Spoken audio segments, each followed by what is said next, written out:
via Bravo, hold short of runway. Information Kilo is current. Report when ready for departure. Delta 2259er, contact tower on 118.9er when ready for departure.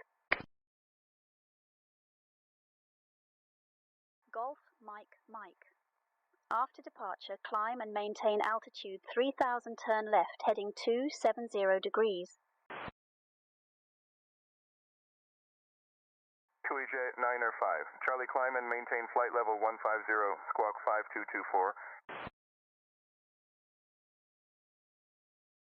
Delta 2259er, contact Varna approach on 124.6. Allegiant Air 396, cleared to Cincinnati via the ended one departure, then as filed. Maintain 4000, expect flight level 36010 minutes after departure. Departure on 125.3, squawk 4523. Expect runway 18 for departure. Papa Tango Delta Romeo, Whisky Torre de Jacarepaguá, ventos calmos, pista 3 liberado para decolar. American 35, taxi to runway 10 right, via Tango November Tango, Quebec Juliet. Contact tower on 119.3 when ready for departure.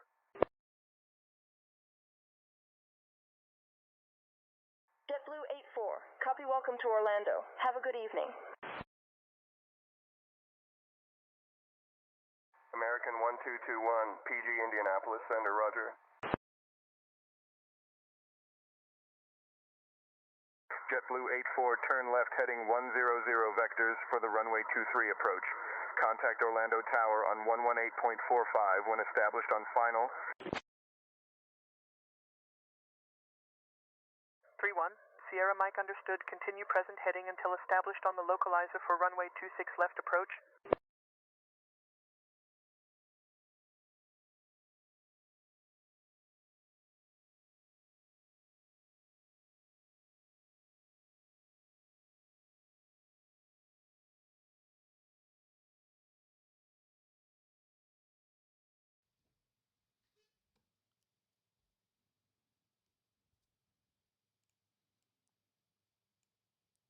Hey everybody, it is good to see you. Welcome to Thursday, which is when we do Vectors to Final. And this is our weekly live cast where I get to talk to you guys and give you some updates on what we've been up to. By the way, when I say we, I mean me, our entire admin team, our other developers, everybody. Although we're going to skip the part today where we introduce you to somebody else on the team. Maybe we'll even just do that like every other week. Otherwise, we'll run out of weeks. But that's okay. We have an insane, I mean, this is crazy. We've got a wildly cool set of things to show you today. And a lot of evidence of just how busy, the team has been busy, or just how busy the team has been working on a lot of the things that we've talked about in the past, plus, a whole pile of things that maybe we haven't talked about in the past. So we like to keep you guys guessing. Let's dive in. I'm watching the chat room on YouTube right now, so if you have questions, fire them in there. You know my style. I don't mind even pausing mid-sentence to answer questions sometimes. Let's dive in. You guys excited? Me too. All right, here we go. Let's start with what's new in the last week or so, starting with 37 bug fixes in the last 7 days, most of those ATC related. I still spend a huge amount of my time moving forward on this. And, we're getting to a point now where I'm starting to work on more and more edge case bugs.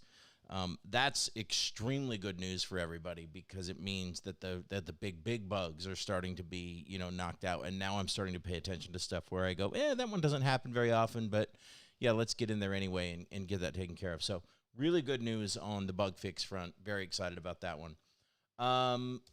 We now have support for diversions, which is pretty cool. And by the way, this includes full flight plan rerouting, new star assignment, new approach assignments, everything baked into that. Right now, you may have to ask for your new approach information.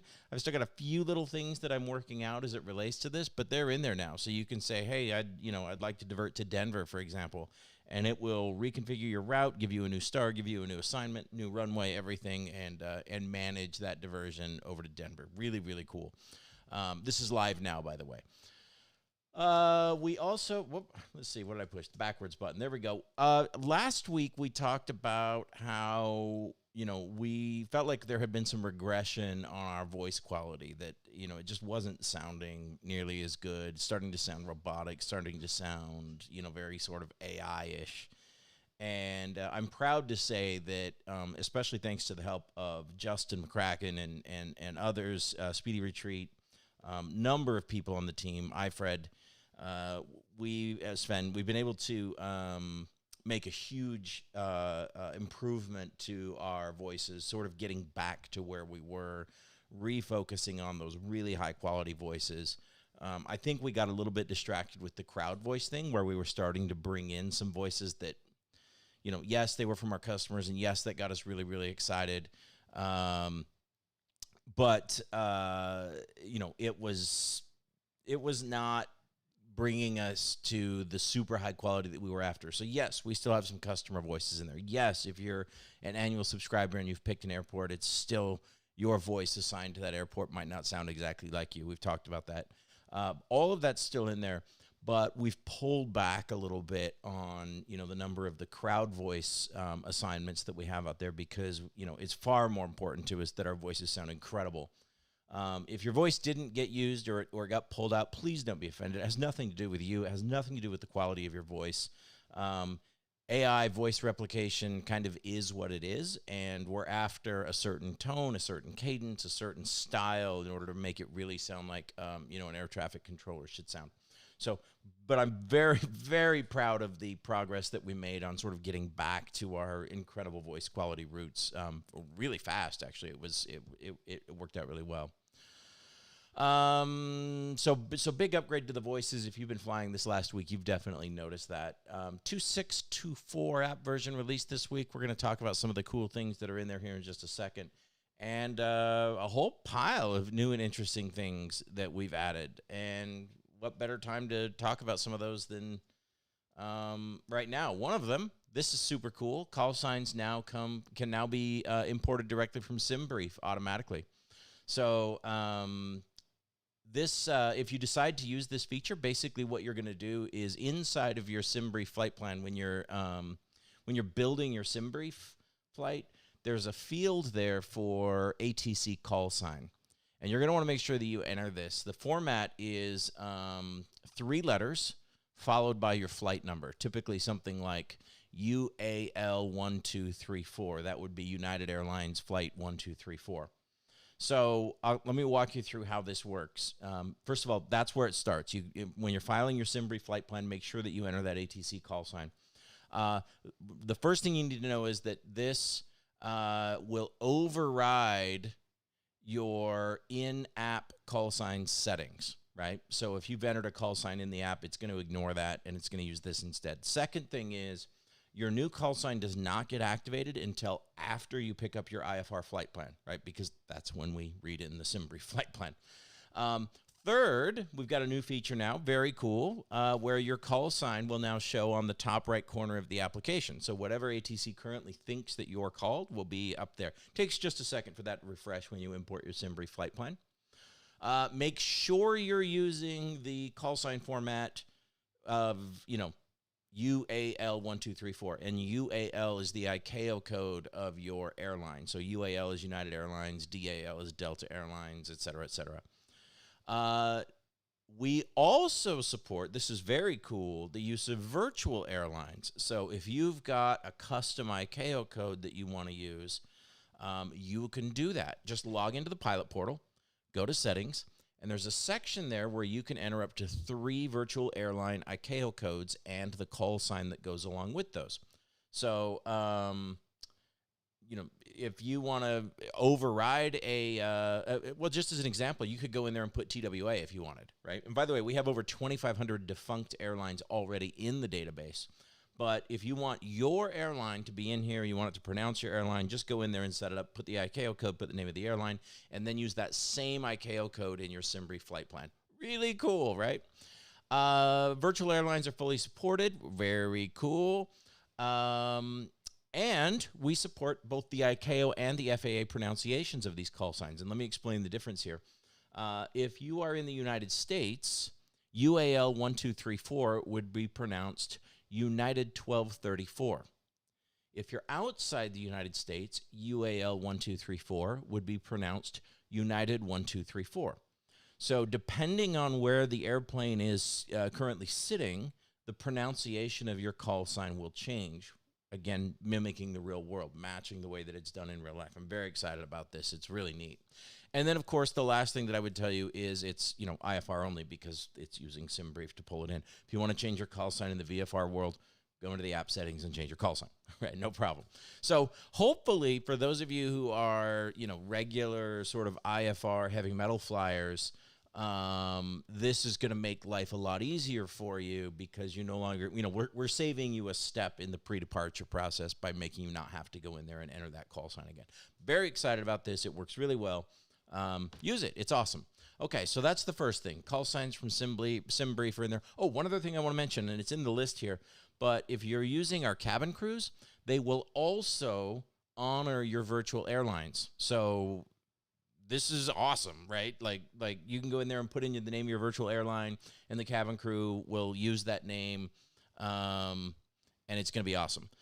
Question, did I import charter operator codes as well, NetJets, et cetera? Yes, all of that's in there. There's over 2,500 airlines in our database right now. And again, if we missed one, you can always just go add it as a virtual airline or come tell us we missed one, and I'll be happy to add it. It takes like 1 second for me to add these. It's easier. It's way more immersive. It's awesome. Very excited about this. So that's call signs from SimBrief. Enjoy. Next one is, I should have had like some queued up like theme music for this one because this one is really cool. TaxiPaths. You can now ask for progressive taxi, and instead of like turn-by-turn directions, because again, very challenging with the way that the ground maps work at airports, although we're getting there, hang in there. But as a swap in for progressive taxi, we now have TaxiPaths. All you have to do is call up ATC and say, hey, could I get progressive taxi? Or you can say, request progressive taxi to the runway, or request progressive taxi to runway 34, et cetera, et cetera. Just use that word progressive taxi or arrows or, whatever. And ATC will light up this path for you. Bam. And for you VR flyers, you're welcome because this is awesome. You no longer have to like peek under the hood to try to find your chart and constantly looking up and down, getting lost at the airport, worrying about whether the airport signage is even correct at your airport.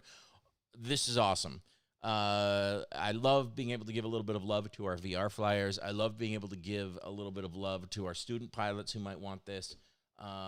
This is off by default. You do have to ask for it, but it's available to everyone. Right now in Microsoft Flight Simulator only.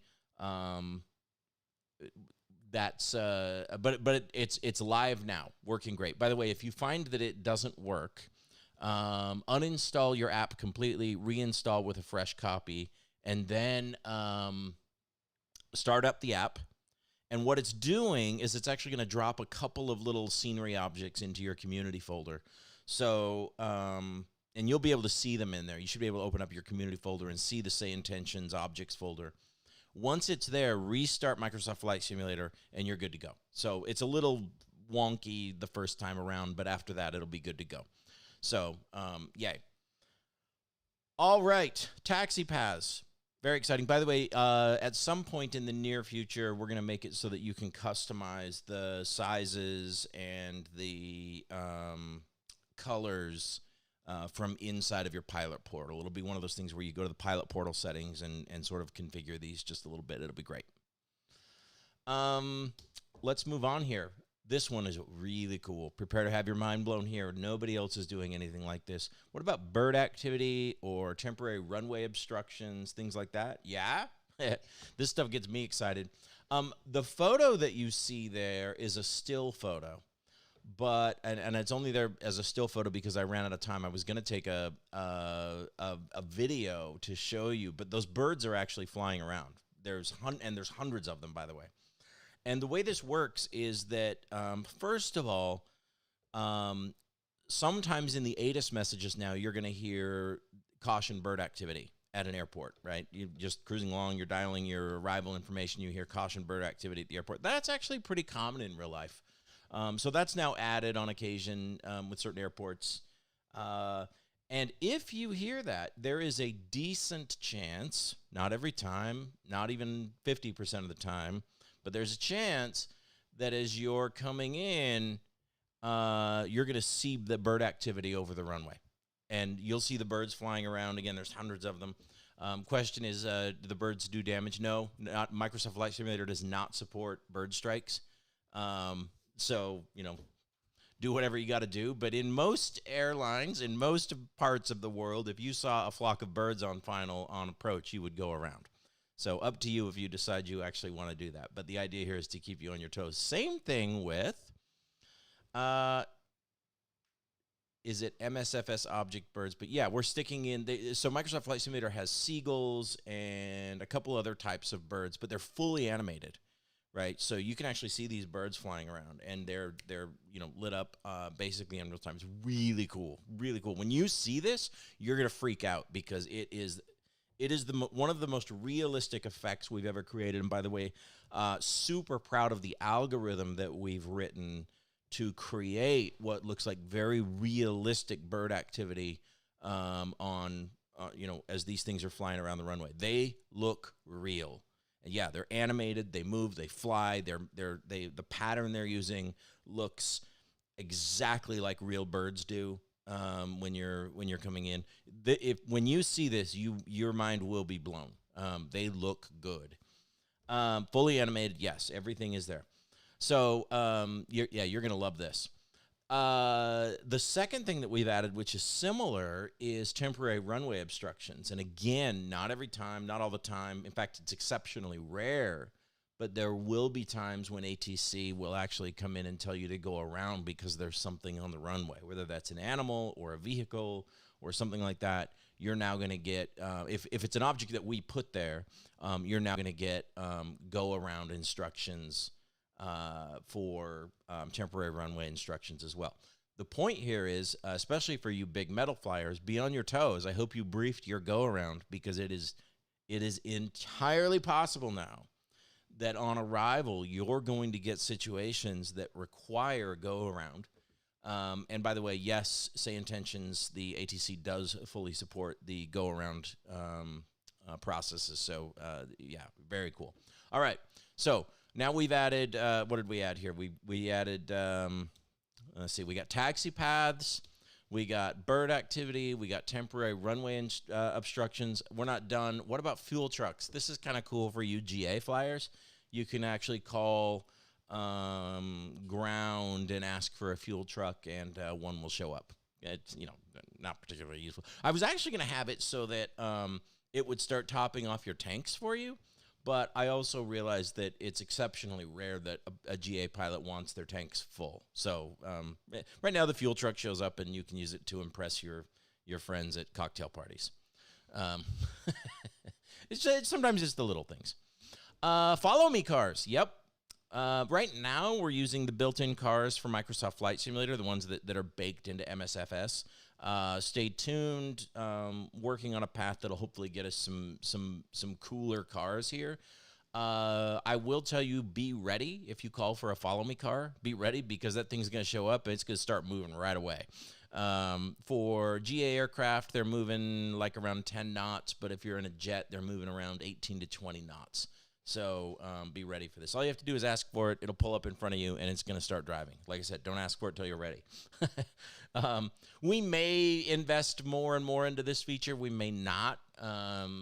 It just depends. This is a slight departure from what we feel like is air traffic control, mostly because, guys, there are very few airports in the world that even will give you a Follow Me car. I know everybody's like, I want Follow Me cars, I want Follow Me cars. Guys, they're not really realistic except in just a couple of airports.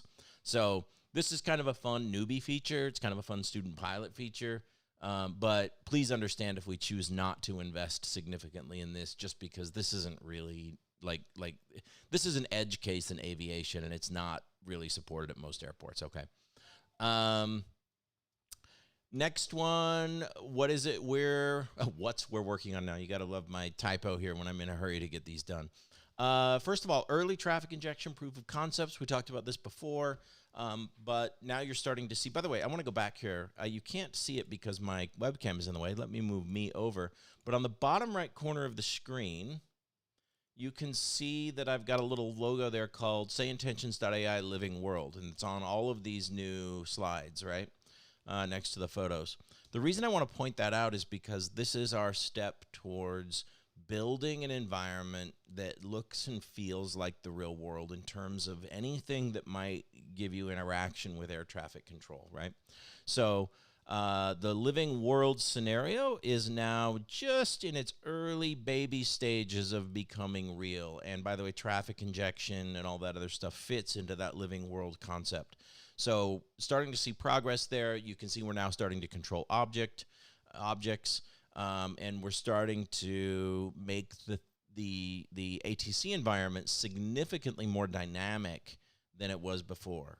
Question, by the way, everything I've showed you so far, so there's a question in the chat room about when is this coming out. Everything I've shown you so far is live right now.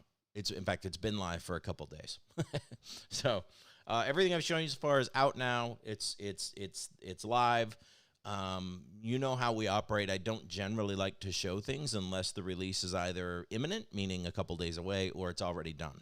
I'm not a big believer in showing stuff that might someday maybe come true.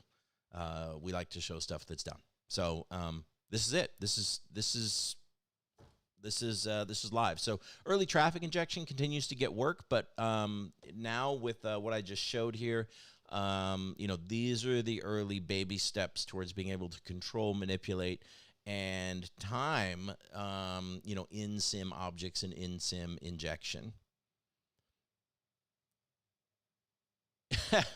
All right, Mr. Saytoga, he said the AI needs to be improved many times, forgets to instruct you to descend. I want you to go to our website. This is for you. I want you to go to our website, and I want you to pull up our knowledge base. And I want you to type descent or top of descent, something like that in there. And I want you to learn how descent works in the real world with air traffic control. Take a look there. We talk about this every week on Vectors to Final. I'm going to talk about it again. Descent is something that pilots call for. If you are not getting instructions from ATC to descend when you think it's time to descend, you need to tell ATC you're ready to descend. That's how it works in the real world, all right? We model that, and I can't count the number of times we get support tickets or complaints or requests about something that doesn't work properly when it turns out it works precisely properly. And I'm actually really proud of those moments because it means that we're doing such a good job that those subtle details are being misunderstood by people who maybe aren't real-world pilots, et cetera, but we do everything we can to make sure that we're modeling these scenarios in precisely the way that real-world air traffic control does. Do we always get it right? No, but usually it's right. Not always, but usually. All right, so early traffic injection is there. Dynamic departures I'm still working on. This one's a little bit tricky because of you request a different runway, and now you're going to get a completely redefined departure experience. Honestly, it's actually easier to just go in and file a new flight plan if you didn't get the runway that you wanted, because you'll always get the runway that you filed. So if you're not getting the runway that you want, my suggestion would be for now, go back into SimBrief and refile your flight plan with the runway that you do want. So into Sims, X-Plane deployment of these features. We have a very tiny percentage of our user base that uses X-Plane. The very best thing that you could do to prioritize these features coming to X-Plane would be to get more, go tell all your friends who fly X-Plane to become customers. That would make a gigantic difference in our ability to prioritize this. But when a tiny, and I mean tiny, percentage of our customers are X-Plane users, it's very hard to justify spending 50% of our development dollars on X-Plane and 50% on MSFS. So it's just business. It's just the way the math works. I wish I knew what to say. If you don't love it, I you could always switch to a different ATC program, I guess. But we have to follow, where the investment money is coming from. That's you guys, and the votes come with wallets, right? So this is just a situation where, like I said, if you want us to invest more on the X-Plane side, the answer is go get more people flying X-Plane to come use our product. That's how it works. And it is tiny. Like I would have to go to one hand to count the number of percentage points of our user base or our customer base that uses X-Plane. It's microscopic. Yeah. I wish I had a better answer for you. I really do. But the math is the math on that one. Happy to support it. We just need more support from the X-Plane community in order to justify it. That's probably the best way to put it. IFR vectoring. We've got a few final fixes that I want to put in place there. There's still a couple situations where it's sort of starting you on vectoring, then forgetting about you, and we've identified the root cause of that, and some fixes in place now and being monitored. But I think we're going to get to the bottom of that here in the next couple days. So, yeah, we're a proud few on X-Plane. Hey, I'm with you. I love X-Plane. This is not me dissing on X-Plane. This is not me saying anything bad about X-Plane. I love X-Plane. It has nothing to do with whether or not I like the simulator or not. So, V1 of terrain awareness is now starting to get just a little bit of attention. Always working on bug fixes. So, this is kind of the menu right now. The good news is that this is all really cool stuff, and it's all going to yield really cool results, right? What's coming later, traffic, terrain awareness. I actually need to get terrain awareness out of there now because it's starting to get attention. 2024, all of the traffic injection stuff that we've talked about in the past. Yeah, so good stuff there. And finally, I have one more thing for you, and I wish this was like a more relevant announcement, but we could use your help.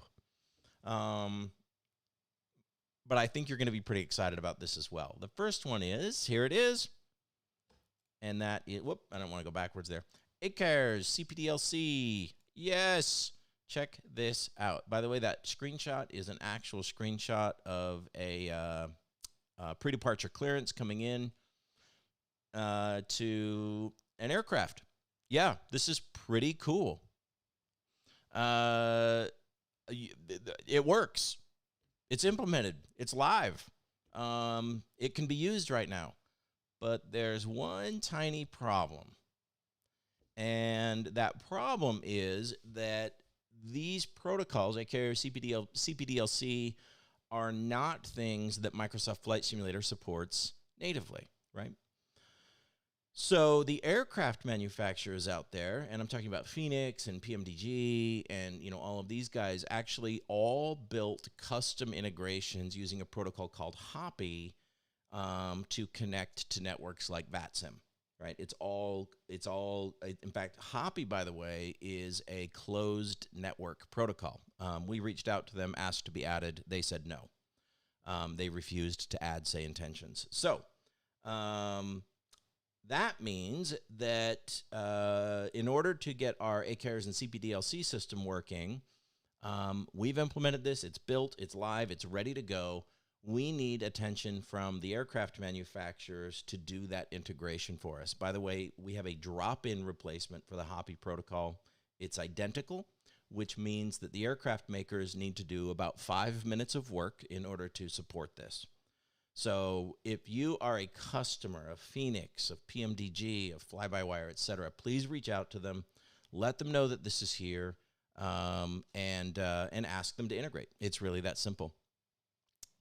I'm very excited about this. It's awesome. It works. I've used it. It's exciting. It's like it finally brings to life some of the more modern equipment in the cockpit, right?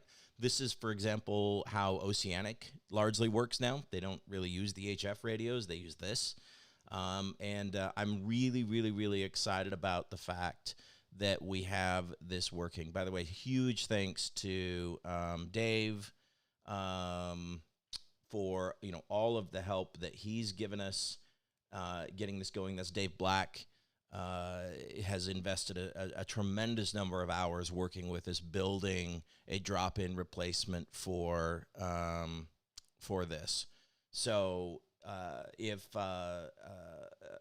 you'd like to see this live in your favorite aircraft, reach out to the aircraft manufacturer, the company that makes your airplane, and let them know.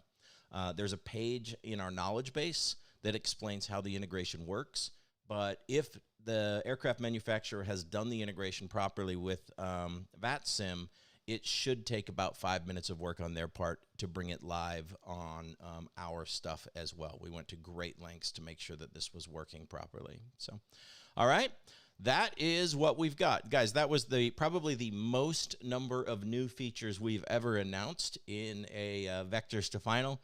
Way cool. Birds, fuel trucks, TaxiPaths, custom call signs, and finally, the ACARES and the CPDLC stuff.